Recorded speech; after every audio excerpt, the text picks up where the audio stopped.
За сайн байцгаана уу. Би өнгөрсөн 11 сараас хойш жимд явж эхэлсэн байгаа. Тэгээд анх удаа Солонгос багштай 6 сарын хугацаанд ерөнхийдөө бол 7 хоногт 2 удаагаар хичээлд суугаад нэлээд ихтэй өндөр үнэтэй болж байсан. Тэгээд хамгийн анх нөгөө эрэгтэй багштай тэгэнгүүтээ Солонгос багш авч ирсэн болохоор би нөгөө нэг жимийн хэллэгүүдийг юм сайн мэдэх болов яах бол гэд жоохон санаа зовж ирсэн. Тэгээд угаасаа л тэгээд хамтдаа ингээд хичээл хийгээд явчихаар ерөнхийдөө надад сайн тайлбарлаж хэлж өгч байсан болохоор тийм төгтөө зүйл бол байгаагүй.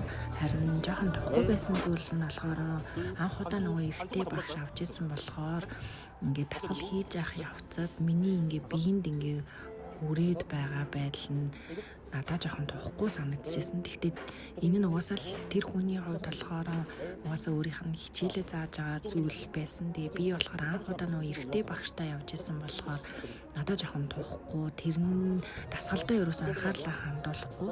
Ингээд миний биеинд хүрээд байгаа байдалд жоохон анхаарлаа хандуулаад байсан аахгүй. Тэгээ энэ нь болохоор анхны хичээл болохоор эхэндээ жоохон тэгж эвгүй байжгаад тэгээ хоёр дахь хичээл эдрээс гайгүй болчдөг юм байлээ. Уусаал нөө манай багш гэдэг утгаар би өөрийнх нь ажлыг хийж яхад нь би амар өөр юм бодож модцсон жоохон тэгж яваад байсан.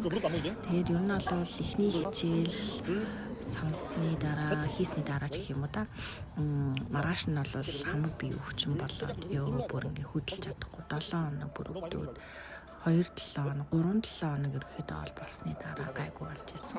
Тэгээд эхлээд нөгөө хичээл орж явах явцад одоо энэ хэсэгтээ хүч өгч хийх хэрэгтэй, энэ хэсгийг мэдэрч ингэж хийх хэрэгтэй. Одоо биеийн дээд хэсгийн дасгал хийж байгаа тохиолдолд нурууныхаа арчлын хэсгийг чи мэдэрх хэрэгтэй.